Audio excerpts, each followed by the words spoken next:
If your Yoga Pro 9i powers on but nothing appears on the display, this tutorial is for you. We will cover straightforward troubleshooting, recovery options, and command line repairs that may help restore the system and fix the black screen. A lot of errors pertain to this problem, and we're going to go ahead and jump into what should hopefully be a pretty straightforward process, guys. And we're going to go ahead and jump right into it. First thing I'd recommend doing would be to actually go ahead and boot to the troubleshooting utility on Windows 11. So if you do a hard power off 3 times in a row, Windows should automatically attempt to launch the startup prepared utility. And if it doesn't find anything, it will give you the option to select advanced settings, in which case it will take you to a screen that looks like this. Now, if it does not take you to a screen that looks like this, or you're unable to get to that, you can also download the Windows 10 Media Creation Utility, or Windows 11. They probably will make a creation utility for Windows 11 at some point. And it doesn't really matter, you can actually run the Windows 10 utility on Windows 11 as far as I'm aware. And you should be able to run the troubleshooting utilities built in within it. So you just would go ahead and download it to an ISO file and then burn it to a DVD or USB. It'd have to be about 4 gigabytes or more. It couldn't be a small USB flash drive, and it couldn't be a CD. It'd have to be a DVD. And then you'd boot your computer from it. So depending on the computer manufacturer, you'd have to tap a different key on your keyboard in order to launch that menu, in order to select what boot drive you want to go off of. So it could be anything between the escape key, F2, F8, F12, for example. And those are the function keys on the top of your keyboard. So you may have to just do a little bit of trial and error. Shouldn't take you more than a couple minutes. Googling it would probably be best before you even begin. But anyway, we're ready to go ahead and jump right into it. So we're on the choose an option page. So these will look very similar whether you're booting from it directly within Windows itself, or if you're plugged in a USB flash drive with the media creation utility installed and you selected the recovery option. So when you are setting up your Windows 11 installation or Windows 10, depending on the drive you're using, there should be an option to repair your computer in the bottom left corner of the dialog window, one of the first screens that comes up. You go ahead and select that, and then it would take you to a troubleshooting screen like you see here. And you want to go ahead and select troubleshoot, reset your PC, or see advanced options. And then there are going to be a whole bunch of options in here that we're going to explore in today's video. The first one, we're going to actually go underneath advanced options, and then select startup repair, fix problems that keep Windows from loading. So go ahead and select that first.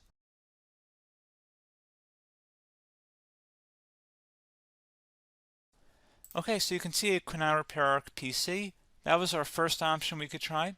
Something else, if we go back into advanced options here, and then select troubleshoot, we're going to go underneath advanced options again. You can go ahead and actually access safe mode by selecting startup settings. And then if you select the restart button, you have the option on the screen, select safe mode with networking, which will give you a key on the screen. It'll tell you which key to press to enter that. I believe it's the F7 key. It'll do that for you. I'm not going to go over that in today's tutorial because I don't really want to go into safe mode, but you're more than welcome to attempt that by going into here and then selecting restart. Again, it'll launch another screen. It'll say what key do you want to press, and it'll give you like 7 or 8 different options, and you want to select safe mode with networking.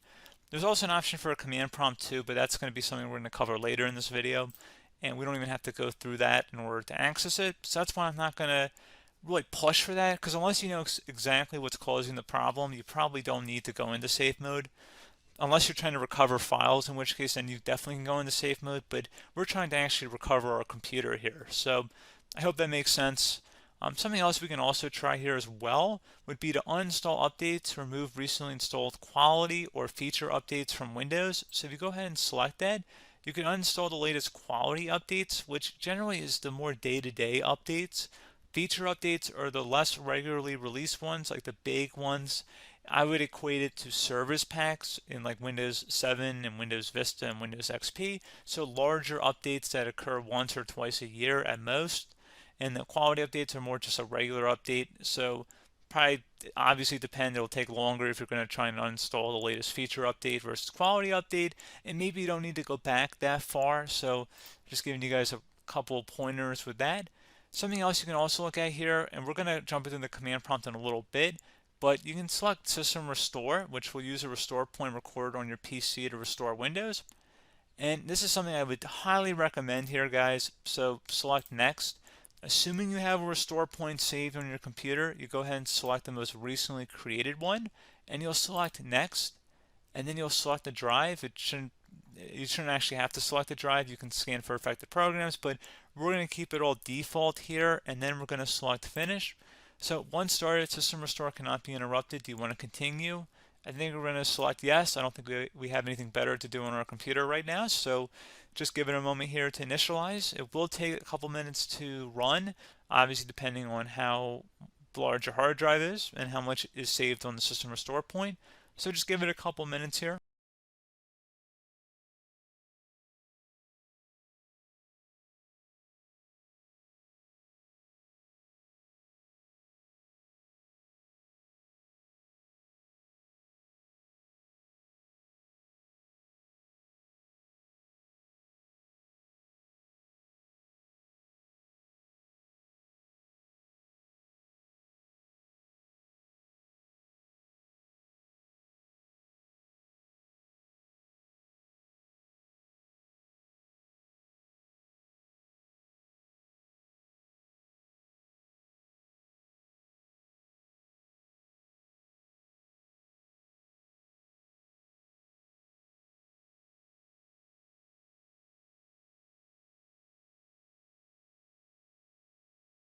Okay, so you can see the system has been restored successfully.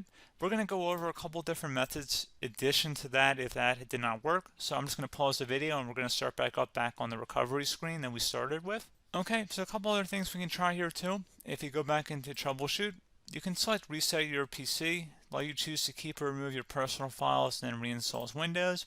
You can select to keep my files, which will remove apps and settings but keeps your personal files.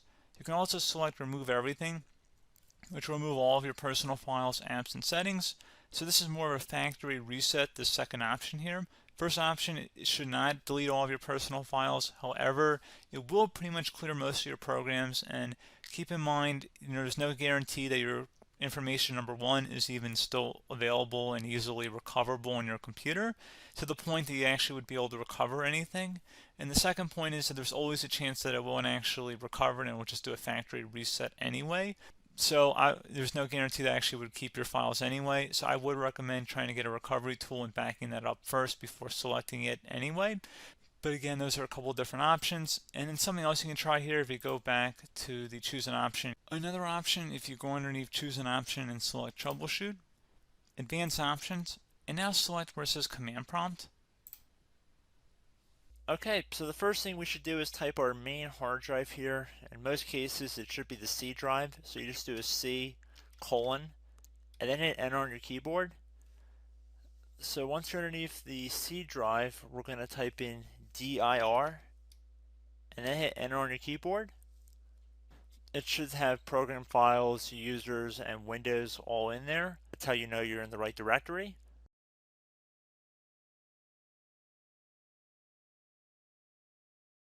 In some cases, it might be the D drive as well, so just keep that in mind.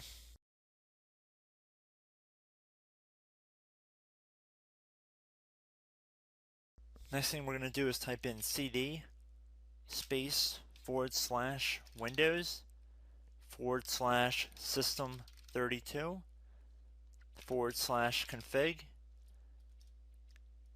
and then you're going to hit enter on your keyboard.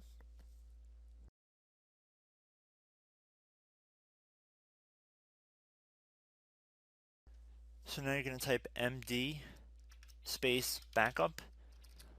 If you've seen other tutorials, it might also say to put down md backup.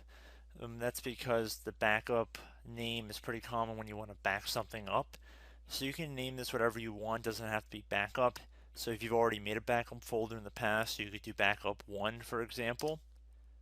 So once you're done setting the name you want the backup to be called, hit enter on your keyboard again.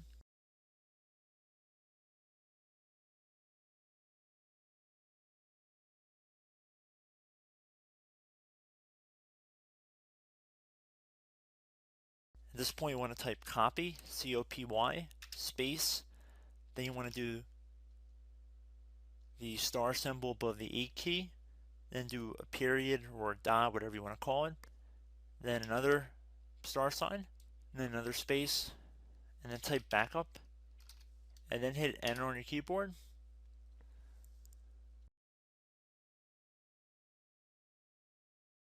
Now you want to type CD reg back, REGBACK,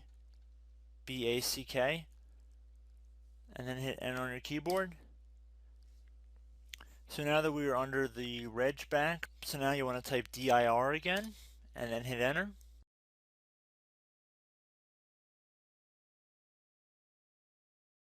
So now at this point we're going to type copy again. So copy, space, star sign,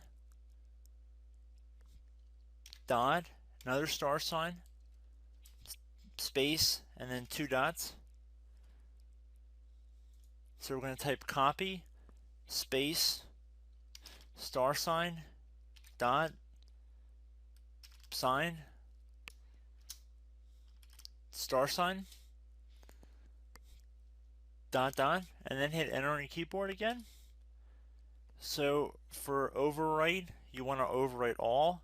So type A on your keyboard, so capital A, and then hit enter on your keyboard.